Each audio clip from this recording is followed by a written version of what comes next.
Hey guys, what's going on? Justin Fuller here, and I'm sitting in front of a 2021 Honda Pilot, and this is the special edition. For only $600 extra, you can go from the EXL to this model and gain 20-inch alloy wheels, roof rails that are black trimmed, a wireless phone charger inside, and the powerless tailgate with this foot sensor so you can kick underneath it and it'll open for you.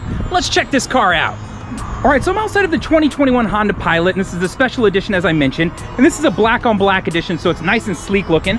So I'll start you off right here, and you can see that 20-inch alloy wheel that I was talking about, and we'll move around to the front of the car.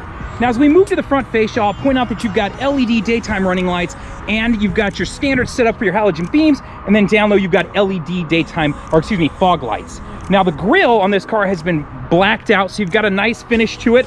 I really like the look of this, so it's not chrome mixed in, so very sleek looking on the front end of the car. I'm gonna pop the hood so we can check out underneath the car and check out a few things here. So let's pop this open. Okay, so underneath the car, you can see that they have it set up right now with a lot of coverings. But over here, you can see you've got your fuse box. If I wanted to get to my windshield wipers, I've got my juice right there. I've got my CPU over here set up, and then I've got my air box. Now, I do have an engine cover, and this is a 280 horsepower, 3.5 liter V6. So this is not anything new to Honda. They've been running this. It's an Earth Dreams IV Tech engine.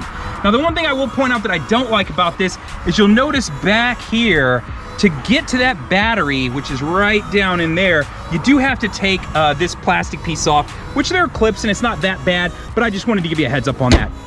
Now, this car is set up with Honda sensing, so I'll just point out right up here, you can see there's a little trapezoid cut out, and that's where your camera is in relation to a couple features I'll go over. And then you've got radar that's actually set up right behind your emblem right there. So we'll come to that when we get in the interior of the car. So let's move around to the side and talk a little bit more about this vehicle. So when you're looking at this model, for $600 extra, you're getting those 20-inch alloy wheels, you're getting these black roof rails on top, you're getting a wireless phone charger inside, and then when we get to the back, I'll show you the powered tailgate. So it's just a nice look. You've got the breakaway mirrors here, so they fold away, and then you do have the LED indicators inside of them. So it's always nice to let cars around you know what's going on. This car does have Honda sensing, so you've got some extra setup as far as safety goes. Now, airbags, you've got 2 front, 2 side, and then 2 full curtain. They run the extent of the glass. So safety-wise, you're gonna be in good hands, and you've got built-in sensors with these cars too. So as we move to the back, the car is badge special edition, which I'll give you a hint. Anytime I've ever seen a special edition land on a Honda, typically that next year is when you're gonna see a rotation change. So you're gonna see a big body style change. So keep that in mind, just something to know. Now, as we're looking at the back of the car, nice black finish. You can see I've got my license plate here. I'm over at Howdy Honda, so they were nice enough to let me borrow this car. You can see that your backup camera is right here. And then you'll notice this sticker right here, and this is for the sensor that I was mentioning. So what it allows me to do is that I can throw my foot down underneath the car and back, and it'll pop this tailgate open for me. So it's just kind of nice. You don't have to get out your key fob, but if you want to, you absolutely can. On the key fob, you've got a tailgate release right here. While I've got it out, you also got remote start on this car, so press the lock button and then the remote start button, it'll fire up, run for 10 minutes, press it again in that sequence, and you can run for another 10 minutes. If you want to turn the car off, just press the unlock in that and you can turn the vehicle off. So easy to understand. Now on each key it is marked, it's gonna say driver 1 or driver 2, if you can read that right there. So just a heads up on that, it'll tie into some of the features as far as door locks and any of the other settings that I'll go through when we hop on the touchscreen. Now in the back of this car, I like that I've got my 3rd row popped up right now and I still have space that I can work from. And what's cool about this space is I have hidden tucked away space, or if I want to drop it down in, you know what I mean, I can go that route and I can put this down in there and create a space. So if you had like carry-ons, they would actually stack up. So you could get 4 or 5 of those right here. I want to say it's 4 technically by what Honda will tell you. Now the back seats, you can see I'm set up here and I've got my setups for if I want to do you know, anchoring and tethering for my car seats. And then if I want to throw those seats down because I need to load something up, I can pull these and it'll lay my seats down. So nice and easy. I'm doing it here with one hand so you can kind of see what's going on here. So let me throw this one down too. And then if you wanted to throw your other seats down, you've got buttons on the sides of these seats, which when I get around there, I'll show you how that works. So that is the back of this vehicle. While we're back here, I will point out that in that 3rd row, you do have some cup holders, you do have air vents, you have tie downs back here if you need to use them. So if I wanted to make this flush again and tie something down back here and I was worried about it rolling around, I could absolutely do that. So now I've got a space here. And on the other side of this, you have plastic, guys. So if you need to flip it over because you got something wet that you're gonna throw down in storage, you can absolutely flip it around and protect the interior so you're not getting the carpet wet. So let's move into that 2nd row and show you a couple features here. So as we move around to the side of the car here, you know, I'll just point out that, you know, the second row of this vehicle is nice and spacious. It's on a clear setup system, so I can adjust. They've got some rails right here, so I can slide them forwards and backwards. So I'll take this one back a little bit further so you can see what the spacing is. I'm a 6-footer. I've got this seat pushed almost all the way back, and I can fit behind myself. So just to give you an idea, I'll hop in and we'll gimp it up here a little bit and show you what I can do here. So you can see that as a 6-footer, I can sit behind myself, even with my brace on, and I got my leg in here, so I can fit behind me. So if you're worried about spacing in the car, you're still good. And these third row guys would still have space back there. So I'm not gonna hop in the third row. You're on your own on that one. But I would tell you that if I was taking a short trip, I could fit back there. But if it was a long trip, it'd need to be smaller guys, right? So your kiddos maybe. Now, as far as throwing the seats forward, I can press this right here and it'll throw it forward for me so I could hop into that back. And that's that same button that you'll see right here. So it just has an auto seat adjust for you. Now, if you wanted to throw them flat, this is what I was mentioning earlier. I pull this down and it throws those seats flat. So now I have it flush to where I can use the full range of that space. If I wanted to camp or do something like that, I could, but I'd need to cover this gap or fill it with something. Either throw a piece of wood down or maybe you fill it with pillows or something of that nature. So just keep that in mind. So I'm gonna throw that back up. Now back here, I do have AC controls. So you can control the front and the back separate of each other. And in the front, you control left and right separate of each other. So it's a tri-zone climate control. And then additionally down here, you do have 2 USBs. So I've got 2 powered 2.5 amp USBs right here that you have access to. All right. You have sunshades in the back of this car, so I'll point that out right here additionally too. So if you're worried about kiddos, you've got some, you know, some tint going on this vehicle. From the back half comes from the manufacturer. If you want those front windows tinted, you're gonna need to talk to your local dealership or a tent shop, right? So the car gets 20 in the city, 27 on the highway, and then a combined of 23. So that's what that V6 engine is getting you for this vehicle.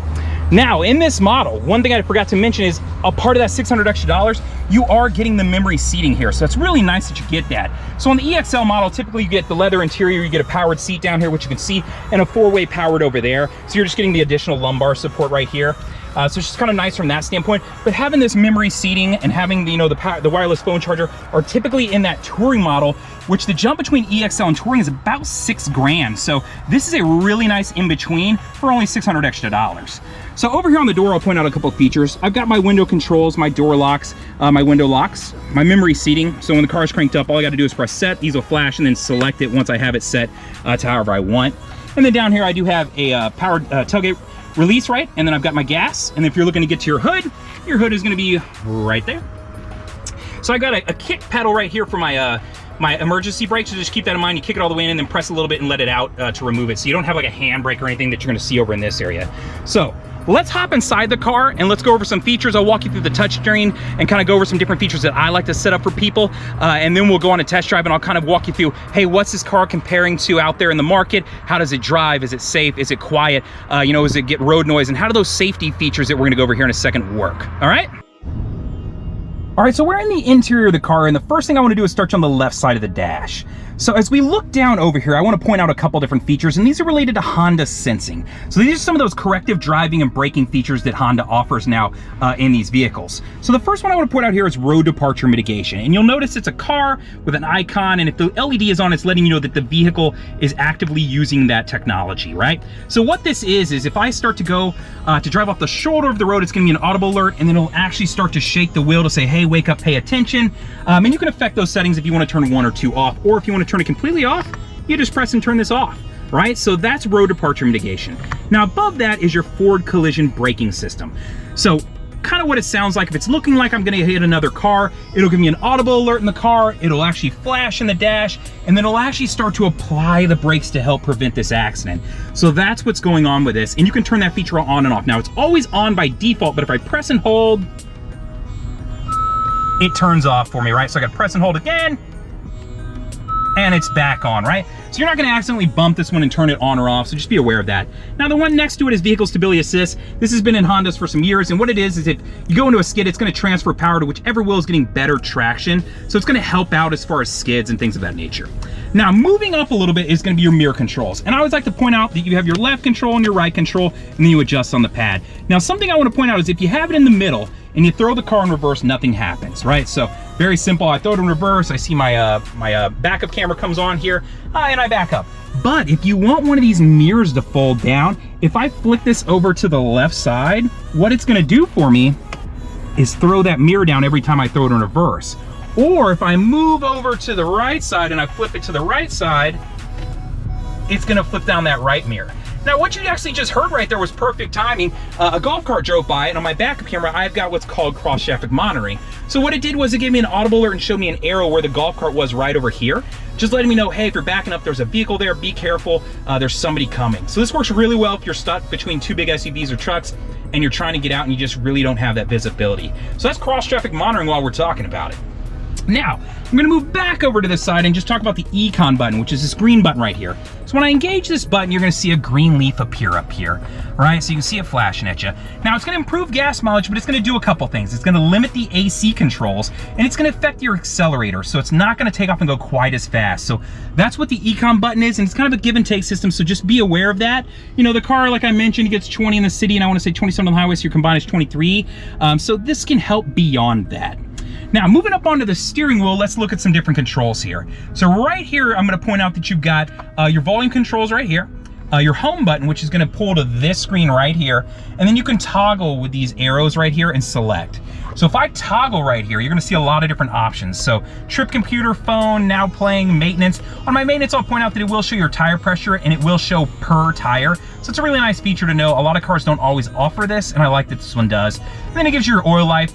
It'll give you a code when you get down to 15% and it'll alert you. This is typically about 8,500 miles. So if you bought this car and you're wondering, hey, when's my first oil change going? Why haven't I been alerted? That's what's going on with it. When it does get down to 15%, it's gonna throw you a code A1, A2, or B1 or B2, which you can look up. Honda's been offering this forever. And what it's gonna tell you is what they're gonna recommend when you go into the dealership. So whether it be filters and oil, or just oil or tire rotation, you can always pull this up for any of our vehicles. So it's kind of nice if you're worried about getting oversold at the dealership or you feel like they're offering too much, you can double check them, right? So it's kind of a check system here for you. Now, moving out of that and down, I've got some different settings here. So if I want to turn the tachometer on and off, I absolutely can do it from right there. And if I want to arrange my apps here that I'm going through, I can kind of move the order and set things higher or lower. Lastly, you can see that I can change miles per hour and kilometers an hour. And then if I just want a blank screen, I can go with that. So I don't want a lot going on here. So easy to understand. I think you can understand most of what these features are. You know, now playing is just kind of nice. If I have my audio on, so let me turn that on and kind of show you what it looks like.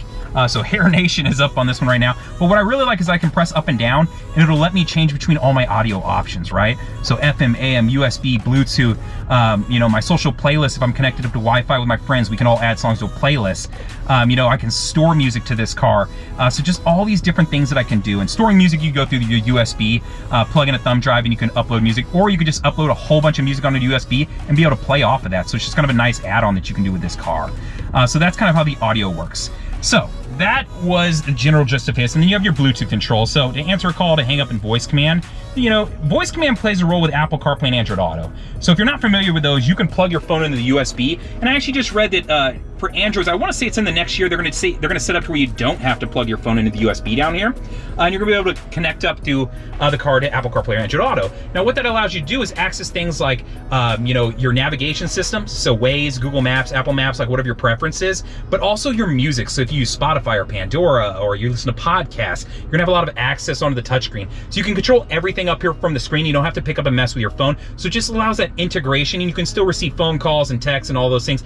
But what I really like is that I can ask either Siri or Google to do things for me. So if I wanted to send a text to somebody, I could press and hold till I hear the beep for Siri and say, Siri, you know, send a text to Dave, or Siri, pull up directions to the nearest Starbucks, or, you know, whatever I may be looking for. So it's just a really nice extra feature that the car has as far as integration, as far as the infotainment system. So let's talk about the right side of the steering wheel. The first thing I want to mention is the lane keep assist button right here. So if I hit my main button, you're gonna see ACC and LKS come on up here in green letters. Once I've done that, I can press my lane keep assist button, and you're gonna see some dotted lines appear up there, so you can see them flashing at us right now. So when I'm going over 45 miles an hour, the dotted lines up there will fill in solid. And once it does, what it means is that now if I'm driving down the road and I start to drift to the left or to the right, it'll keep me centered in my lane. Now, two caveats to this are: one, if you've got your windshield wipers on, it's gonna turn this feature off, and two, you have to be going over 45 miles an hour for the use of this feature. Now, if you don't have your blinker on and you start to get over, it will give you a little pull. So if you're the kind of person who doesn't use your blinker, I would recommend either turning the feature off or learning to use your blinker, right? So that's lane keep assist. Now, secondarily, when I have this on, you'll see ACC up here, and you can see it right there. So it's your adaptive cruise control. So when I get up to speed, I can set it, and then I can select the distance it'll keep between me and any cars that hop in front of me. Because what it's doing is using this camera up here that it uses for both of the features I'm mentioning, and it uses the radar that I mentioned is down in the emblem. So it will set distance that I keep. So you'll see boxes appear. The more boxes, the more space it'll keep between me and the car in front of me. So this is a really cool feature in the sense that, hey, if I'm driving down the road and I'm taking a long road trip, maybe what I'm concerned about is, I just want to set it, forget it, and drive down the road. So this works out really well for that. Or if I have a long commute. Now, if you're thinking to yourself, hey, Justin, that's cool and all, but I just want a classic cruise control. I don't necessarily need all that extra functionality. Perfect. Let's move back over to this and talk about this. So if you press and hold this button, it'll actually beep and it'll say cruise mode selected. Now it's classic cruise control. So I have set, cancel, resume, and I'll have a plus sign and a minus so if I want to increase the speed or decrease, but I won't use those sensors, so I won't use the radar on the front of the car to adjust that speed for me. So you have two different ways that you can do this. So it works out really well. I personally like using the adaptive cruise control because I can set it, forget it, cruise down the road. I don't have to worry about turning it off. It'll just slow down and keep my spacing. And when I speed back up, when I get around the person, it'll speed back up for me, right? And when we go on the test drive, I'll show you this feature working. So that is adaptive cruise control right there. Now you do have paddle shifters in this car, so I can control my upshifting and my downshifting the vehicle, as you can see. And then back here, you'll notice that I do have my auto on-off headlights, and I do have my fog light controls here too. So it's just kind of nice that I can control these. And then I have my windshield wiper control, so pull down for the front, control the back right here, and they are intermittent, so I can affect it on the speed control right there. Now, moving over to the touchscreen. Touchscreen is really easy to understand on this car. So I find that I like it a lot. I've got a volume knob right here to use so I can control my volume. I've got a home button if I ever want to jump back to the screen, and then I can customize the screen. So it's really easy. If I just press any button and hold, it's gonna pull up the screen and kind of prompt me and say, hey, do you wanna move some stuff around? Do you wanna hide something? And from there, I can immediately start moving stuff. So if I wanna move something, and get rid of it, if I wanna hide something, I can customize the screen so I don't have to dig through, 2 pages worth of stuff. I can keep the 3 that I mainly use right here. And then once I'm done doing that, I just set it and now I'm good to go. Now, looking at what we have here on the screen, as far as connecting up a phone, it's pretty easy. It'll prompt you to connect your first phone and ask, hey, connect new device, and you can connect up to 6 devices. Now, let's say you've already connected 1 phone, but you need to add a second or third phone. Well, from settings right here, I can touch this and I can go to connections and then say, I want to add a Bluetooth connection. So right back to that same screen, hit connect new device, and it'll prompt you and make sure your Bluetooth is turned on, you can connect up. So like I mentioned, up to 6 devices you can connect. So that's how you connect up your phones. Now, I will mention when you connect up your phone, it's going to prompt you. And one of the last questions you're going to see is going to be related to Honda Sensing. And you're going to see a Honda Link right here. So not Honda Sensing, Honda Link, I apologize. And what that is the last question it's going to ask you is, in the event that the airbags deploy, the car can automatically call you and then call 911 if you don't respond. It's 100% free. It's a safety feature built into the car. So I really like this because let's say you drive off the road, you get knocked out, and your airbags deploy. Well, you're not going to answer the phone, but Honda will know. They can call, and if you don't answer, they can send out EMS. They can tell them, this is the last GPS location of the car, this is the year, the make, the model, the color, and where we saw it, right? So Honda Link. Now, additionally, Honda Link offers some features like being able to lock the doors from the car and being able to start the car from your phone. Depending on the trim level you pick, you're going to find some of those features typically live in the higher end models. They give you a demo to try out some of these features if it's available in the trim you pick, but just be aware it's not offered in all features. So that's Honda Link and kind of how that works. Now, FM, I'll just pull it up and briefly touch on this. You've got your channels here. The car does have HD stations, so if you pull up one and there's an HD, it'll prompt you and show you the 2 different stations that you can go to. So just be aware of that if you want to toggle through and go to HD. So down here at the bottom, my HD channels, and then I could select whatever it may be. So don't think I need to go over too much of that for you. Now, Bluetooth, same thing. You just got to make sure you've connected up. It'll prompt you to connect your device. And if not, that same thing. Go to settings, go to Bluetooth, and connect up. So it's real easy, right? Apple CarPlay and Android Auto, as I mentioned, you do have to plug into this specific USB with the picture of the phone on it. You do have a secondary USB that is down here. So I don't know if you can see down in there, but you got one in there. You got an auxiliary import and a power outlet. So just be aware of that along with the power outlet right there. So once you connect it up, this will light up depending on what type of device you have, and then you'll be able to hop in and go. Now, if you're an Android-based user, you do need to download the Android Auto app. So it's not hard to get. It's on the Play Store. So all you got to do, look up Android Auto in the Play Store, pull it up. You'll see it, download it to your phone. It's going to prompt you, and you're going to have to go through a couple of different steps. It doesn't take more than 5 minutes. And then you'll be able to plug in and access it and go from there. If you're an Apple user, they made it super easy. Just plug in and go. So just keep that in mind if you're looking to do this. I have found a couple people that have run into that issue of not knowing you needed to download the app, right? So the SMS text function right here, what this allows you to do is it allows you to receive and then send some text. And depending on if you're driving, you can use the voice command button that we talked about a minute ago as far as answering, or you can use the automated answers, right? So trip computer, you have that access right here to view it, along with over in the center over here where we saw earlier. So if I wanted to toggle through, you know, I could go up to the very top and get to my trip computer. So just depending on where I want to view this info, I have different opportunities to view that. Now over here, Sirius XM, you have 90 days for free, and then it's after you if you want to continue. So I'm not going to talk too much about that. You know what I mean? And then I'll come back to settings last to show you a couple things. The auxiliary input I just showed you is in the center console down there. So it's right down in there if you want to get to that. Your social playlist, if you guys are connected up to Wi-Fi together, you will have access to be able to all add to a playlist together. So it's just really cool that we don't gotta listen to one specific person's music or have somebody kind of driving and somebody in control of music. You can all add to that together.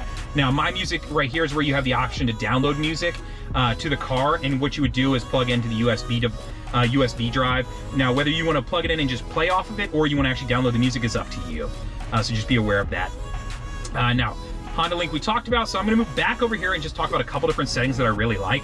If you go into vehicle right here, there's a couple things you can access. So I like to scroll around here and show you a couple different things. Wireless charger, we didn't talk about that, but it's actually right here. And if you wanna hop to those settings, you absolutely can. It'll actually work with a case on it. I found that it works with my phone, and I use a Google Pixel, so I use a 3. But door setup is where I wanna go to. Now, door locks. The way the car is set up right now, when you hit 10 miles an hour, it'll automatically lock the doors. If you wanna change that to where when you shift to park, it will, like out of park, or if you wanna turn it off, you absolutely can.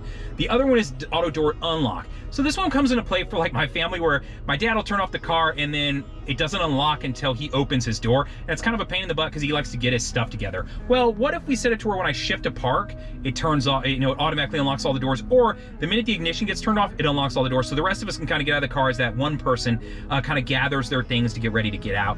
That's where this is, right? So I'm under door setup up here, as you can see, and then auto door unlock and my lock feature. So I just wanted to point those two out to you. Now, outside of that, you know, if you're looking around here, your keyless access setup is where you can find the walkway auto lock feature. Now what this is I'm gonna turn this feature on, and when you enable it, what happens is if I get out of the car and I have the key fob with me, if I didn't lock the doors, the minute I get 10 feet from the car, it'll automatically lock the doors. So that's the walkway auto lock feature. And the key isn't in the car, right? So I have to have the key with me, so it's not gonna lock the key in the car. So just something to be aware of. But the key fob set up to where you can't lock the doors with the key in it anyway. It'll start beeping at you. So that's just a couple different features that I like to play with in the settings. Now, tri-zone climate control, I can control left, right, and back separate of each other. So you can see I can do it, unsync them, and I can move stuff around, or I can jump into the back settings and adjust, you know, temperature, fan speed, all that stuff there. So just be aware of that, and I can lock the back if I got little ones playing with stuff. Car does come with heated seats, so that's part of the EXL and above models. I do have the button shifter over here, which, you know, gets its take of you know, complaints or controls. But what I would tell you about this is most people are just concerned because they don't understand, is it new technology? How does it work? I found that over the last few years we've used it and we haven't had any issues. I haven't seen a bunch of people running in to dealerships having issues. The only articles I've read is, hey, since it is newer technology, I wonder how this is gonna hold up 10 years from now. So what I would tell you about this is I like it. It clears up this space right here and gives you that extra movement around in the openness in the cabin. And it's easy to understand. When I throw it in reverse, I get green lights. You know, I get a backup camera with 3 views. So wide angle, normal, and then mine back down so I can see where my tailgate will open to. And I can see if I'm parallel parking where I want that other car's bumper to be, right? So you can see that on this screen. And you can see those same dotted lines on any of the screens as I toggle through, right? So it's easy enough when I'm going through. And then we talked about cross-traffic monitoring over here as far as using that, right? So that's my backup camera. Now, throw it in neutral, if I want to throw it in drive, right? Easy enough. If I want to change between snow and normal, I can do that. And as I adjust, it'll show me up here on the display what I'm using. And then my idle start stop. So if I want to turn off the ignition stop to where when the car comes to a complete stop at like a light, it'll turn this off to help save for gas mileage. I can turn that on and off right here. So that is the interior of the car. You can see that I have a black leather finish to this vehicle. Now you're always gonna have black along the tops here, and that's to prevent glare. So that way you don't have to worry about that. And then you will always have charcoal finishes on the floorboards, and that's just to prevent, you know, dirt and things of that nature from showing. So up next, we're gonna hop on the road. We're gonna take a test drive. I will show you how some of these Honda sensing features work. And then additionally, you know, I'll give you, hey, how noisy is it? How smooth is it? How much power does it feel like when we're pulling off the line? We'll go over that, and then we'll go over, hey, what are some of the options out there? What are these competing against? You know, if I'm looking at this car, who might other cars I wanna look at? Or, hey, what might I wanna know? Up next, we'll go over that.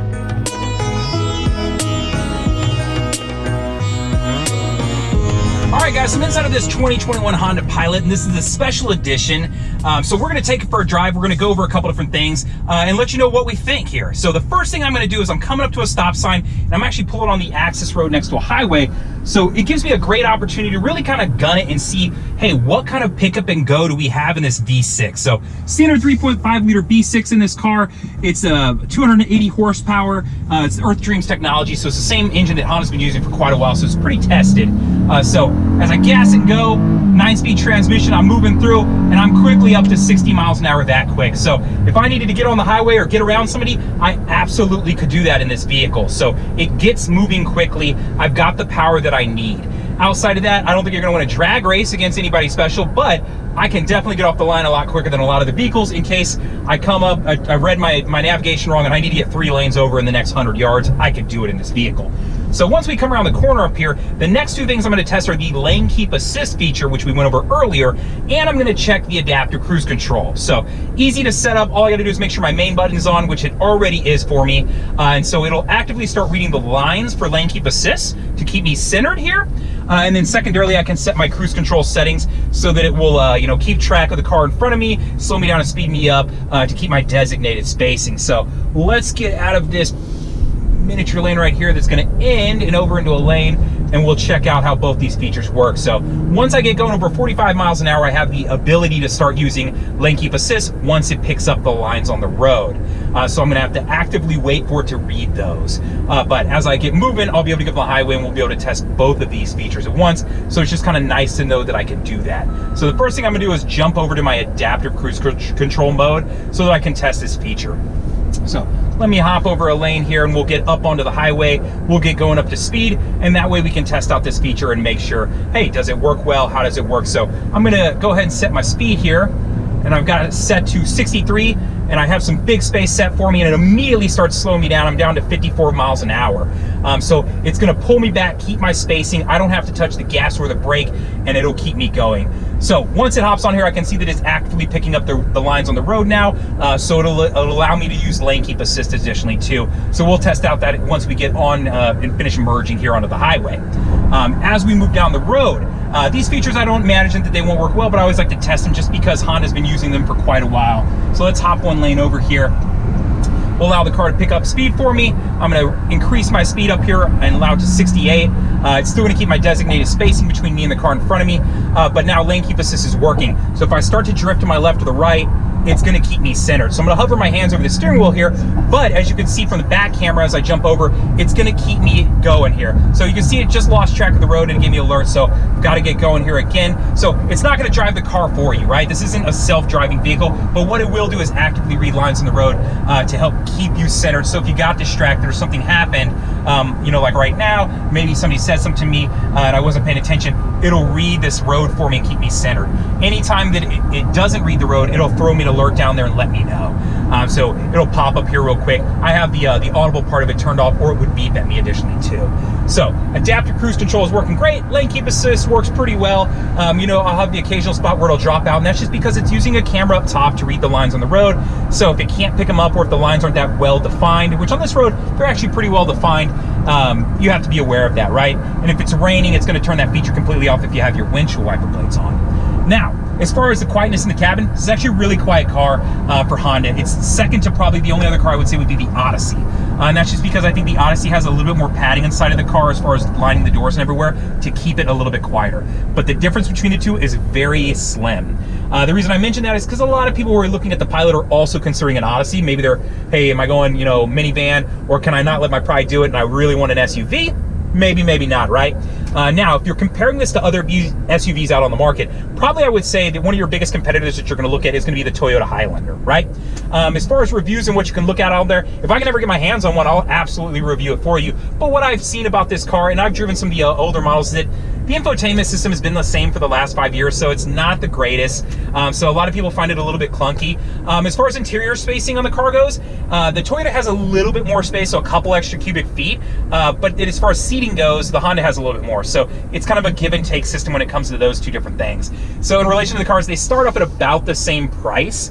But then it comes down to just, you know, do you like the engine? Do you like the dynamic drive of this vehicle, or are you more into Toyota? If you're used to Toyotas, maybe you like that their steering is a little bit looser and, you know, a little bit more forgiving, and you're used to that engine. But I find that a lot of people typically like the ride in the Honda a little bit more. Now, mind you, I'm biased. I have worked at a Honda dealership for 6 years. I no longer work at a Honda dealership, but that's my experience. So I won't say that I don't skew one way a little bit, but as someone who's owned both Hondas and Toyotas, I will say that the drive is a little bit different. So if you're on the edge, I would highly encourage you to go drive both these cars, because as I mentioned, the steering in a Toyota is a little bit different than it is in a Honda. Hondas are typically known for being a little bit tighter, so if I barely touch it, it's gonna turn with me, which a lot of people like for reaction time. So if I need to jump over real quick, it will. So just something to be aware of if you're comparing the two. Outside of that, you may be looking at, you know, things like Traverses, Chevy Traverse, or maybe a Dodge Durango. I don't find that the Japanese brands compete that much with the domestic brands, but occasionally you get somebody who's thinking about jumping over from those to these. And I find that a lot of people like Hondas, they like Toyotas. I'm a fan of both. I think they make good products. When it comes down to comparing a Honda and a Toyota though, I think it's just, you know, you're comparing nuts and bolts at that point. It's not big differences unless one just recently had a big body style change. It's usually coming down to checking the small things that are just prevalent to you, right? So for this reason, I do like this car, especially this trim level for this year. Now, mind you, I mentioned earlier, it's a special edition, which means that typically you see a big body style change land that next year, as far as Honda goes in relation to, you know, what their patterns are. So I would expect the body style change. So just something to keep in mind if you're looking at this car and it falls later into the year, you might be able to get your hands on one of these a little bit cheaper because they know that there's probably going to be a big change coming out in the 2022. But if I was looking at an EXL model, which I think is around 33, I want to say, don't quote me on that, I could be wrong, for $600 extra, I do know this, for $600 extra, I could move up into this and gain the wireless phone charger. I could gain the roof rails on the top, which alone are like $600 or $700, and then install them is a little bit more. I could get the 20-inch wheels on the outside of the car, which are those black wheels. And then additionally, I get that not only the power tailgate, which comes in the EXL, but you get that sensor, so I can throw my foot under it and it'll pop it open for me. And then I do get memory seating in this car, which I do like. Because if you have two drivers, one's bigger, one's smaller, it's nice to be able to set those and tie them up to your key fob to where it'll get in and start adjusting things for you depending on which key unlocks it and hops in and things of that nature. Plus some of the settings I showed earlier as far as, you know, using the walkaway auto lock feature, and as far as the auto door lock and unlock features, you can tie some of those features into the key, which is really cool, so that depending on who's walking out to the car, it'll control differently, right? So spend the extra $600 if you're looking at the EXL. Get this car. Just alone in some of these accessories would add up to way more than $600. But be aware that this is a special edition model, meaning most likely you are going to see a body style change land next year for Honda. I don't know what that's going to be yet, but when I have more info, I'll probably update you. It might not be with a test drive because I might not be able to get my hands on one, but it might just be a quick news report to let you know, hey, this is what we're expecting in that 2022 model. You'll see the special edition go away, and then we'll see if any of the other trim levels change or add or subtract, right? So if you have any questions, feel free to reach out to me. I'm gonna put it, I think, up here in the top of the screen. You can easily text me, you can call me, that's my cell phone number, or if you wanna email me, all that info will be right up here. But I do have a couple favors to ask of you. One, please like the video. Two, comment on the video. Let me know what you think. Did I miss something? Should I add something? Or is there some separate part of this car you wish you could just get a small video to explain? Let me know, I'd be more than happy to set you up with that. Outside of that, like the video, comment, and please subscribe to the channel. Let me let you know about new Hondas when they come out. Let me tell you what they do and how they work. That's what I'm here for. Other than that, appreciate it, guys, and we'll talk to you soon. Bye.